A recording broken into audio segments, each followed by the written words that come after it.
Tag TV brings you daily news bulletin from India. Breaking news and views from India.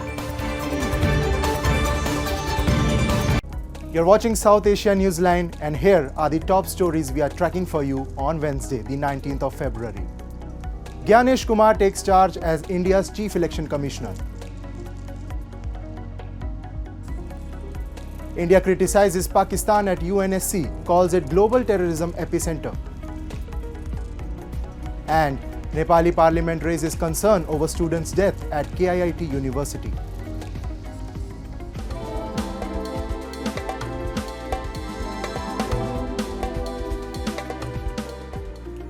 And now, for all the details.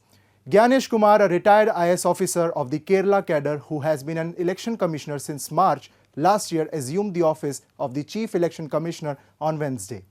Kumar succeeds Rajiv Kumar, who demitted office on Tuesday after a 4.5-year stint in the Election Commission.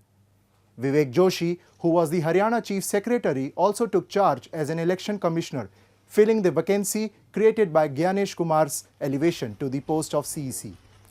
After taking charge, Kumar said, "First step for nation building is voting. Therefore, every citizen of India who has completed 18 years of age should become an elector and should always vote." Both Kumar and Joshi were appointed by President Draupadi Murmu on Monday on the recommendation of the selection committee, including Prime Minister Narendra Modi, Union Home Minister Amit Shah, and Leader of Opposition in Lok Sabha, Rahul Gandhi. Gandhi had submitted a dissent note as the 2023 law under which the appointments were made has been challenged in the Supreme Court.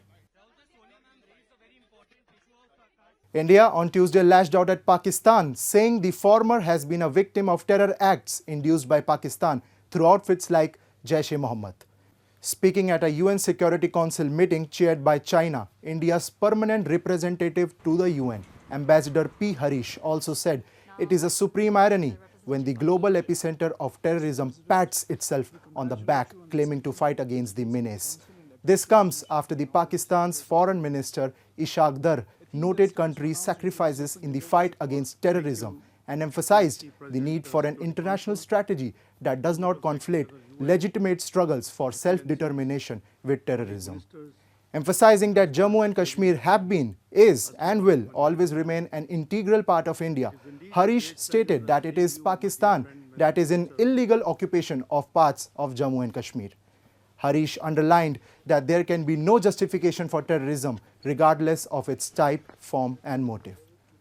A number of Pakistan-based terror entities are listed under the 1267 Al-Qaeda Sanctions Committee of the UN Security Council and are subject to freeze of assets, arms embargo and travel ban. China has in the past often put holds and blocks on proposals put forward by India and its partners like the US to blacklist Pakistan-based terrorists at the UN. In Pakistan-occupied Jammu and Kashmir, journalists who dare to report the truth are not just being silenced, they are being forced into economic ruin. With delayed salaries, unaffordable healthcare and growing government suppression, they are fighting a battle for their very survival. A report. Pakistan-occupied Jammu and Kashmir remains trapped in economic hardship, political suppression and severe neglect by the Pakistani establishment.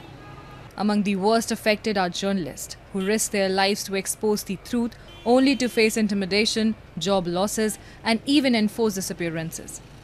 Any attempt to report on government failures is met with swift retaliation, ensuring that only state-controlled propaganda prevails while the real issues of POJK remain hidden. लेकिन आज़ाद कश्मीर पे मैं चंद साफियों को छोड़ के बाकी तमाम साफियों की जो है ना वो माली हालत इंतहाई नागुफ्ताबी है। मेरे समेत बहुत सारे साफियों को इलाज मुआवजे, बच्चों की तालीम, तरबियत, रिहाइश के हवाले से बहुत ही नामुसाइद हालात का सामना करना पड़ता है। मुख्तलिफ टीवी चैनल जो है वो उनका अच्छा पैकेज ज़रूर है, लेकिन वो भी 4-4, 6-6 महीने तनख्वाहें बंद रख के जो है ना वो अपने वर्कर्स को तनख्वाहें दे रहे हैं, जिसकी वजह से वो इस अरसे के दौरान इंतहाई मुश्किल हालात से गुजरते हैं। और फिर महंगाई का ये आलम है कि एक चीज़ को अगर आप पूरी करेंगे तो 2-3 और चीज़ें मसाइल जो है ना वो खड़े होंगे। बच्चों की तालीम है, रिहाइश का मसला है, सेहत का मसला है। The suffering of journalists reflects the broader crisis facing the people of POJK. Rampant poverty, a collapsing infrastructure, and a lack of basic services have made daily survival a battle. The Pakistani government's blatant failure to enforce policies protecting journalists' rights, protecting mirrors its disregard for the common people. While the cost of living has skyrocketed due to Pakistan's crumbling economy, wages remain stagnant, and even basic medical care is unaffordable for most families. Yet, instead of addressing these urgent issues, Islamabad remains focused on suppressing dissent and silencing those who demand justice. The United Nations has announced that humanitarian access in Afghanistan decreased by 17% in January 2025 compared to the same time last year. The UN Office for the Coordination of Humanitarian Affairs reported that the decline in access is mainly due to the temporary suspension of 56 humanitarian projects last month. In its latest report, OCHA emphasized that the reduction in humanitarian access could worsen the living conditions of families in need. Afghanistan continues to face severe economic and humanitarian challenges with millions of people in urgent need of assistance. In January 2025, US President Donald Trump issued an executive order that immediately halted all foreign aid from the United States, including aid to Afghanistan. This decision has added further strain to an already fragile situation. The decline in humanitarian aid access, coupled with the halt of US foreign assistance, is likely to exacerbate the dire situation in Afghanistan. The international community must work together to find solutions to ensure that the critical support continues to reach those most in need.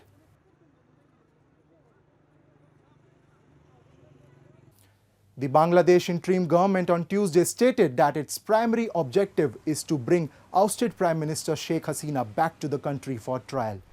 Interim government head Muhammad Yunus' close aide Shafiqul Alam said that the calls for Hasina's extradition have intensified, particularly after a UN report on last year's July-August protest, which alleged that her government clung to power through systematic and deadly violence against protesters. He added that following the UN report and similar findings from human rights organizations, pressure on Hasina has significantly increased.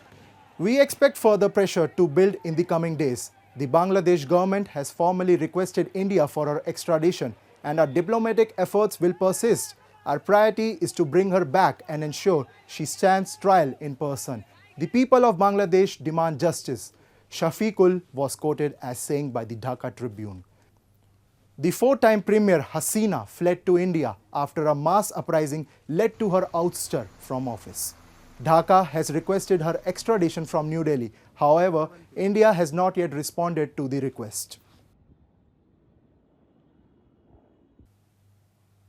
Lawmakers in both houses of Nepal's parliament have raised concerns over the death of Nepali national Prakriti Lamsal, an engineering student in Odisha, India, and have demanded diplomatic efforts to ensure the security of Nepali students. During separate parliamentary sessions, lawmakers questioned the circumstances surrounding Lamsal's death and called for a fair and transparent investigation.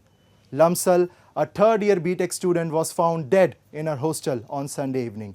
While both Treasury and opposition lawmakers united in demanding an impartial investigation, several opposition lawmakers also criticized the government's weak diplomatic stance, blaming it for the unsafe environment faced by the Nepali students in Indian institutions. Notably, after Lamsal's suspicious death, Nepali students protesting for an fair investigation were reportedly abused and beaten by the campus administration and security personnel. Taking to X, Nepal's Foreign Minister Arzu Rana Dioba stated that the ministry is continuously following up on the issue and its developments. She added that Nepal's foreign ministry and the country's diplomatic mission in New Delhi are working in close coordination to resolve the matter. सरकारको कूटनीतिक असक्षमताका कारण त्यहाँ अहिले पनि असुरक्षा र अपमानजनक व्यवहार नेपाली विद्यार्थीहरूले सामना गर्न परिराखेको छ। म प्रकृति लम्सालको निधनका प्रति हार्दिक श्रद्धाञ्जली व्यक्त गर्न चाहन्छु र म सम्बद्ध हाम्रो दल नेकपा माओवादी केन्द्रका तर्फबाट उक्त घटनाको घोर निन्दा गर्न चाहन्छु, भर्त्सना व्यक्त गर्न चाहन्छु र सरकारको तीव्रताको पहल कदमीका लागि जोरदार माग गर्न चाहन्छु र मृतक प्रकृति लम्सालका परिवारहरूलाई न्याय दिनका लागि नेपाल सरकारका तर्फबाट उच्च स्तरीय राजनीतिक संवादको यथाशीघ्र थालनी गरेर समस्याको समाधान खोज्नका निमित्त जोरदार रूपमा माग गर्न चाहन्छु। Well, that's all in tonight's edition. We'll see you same time tomorrow. Good night.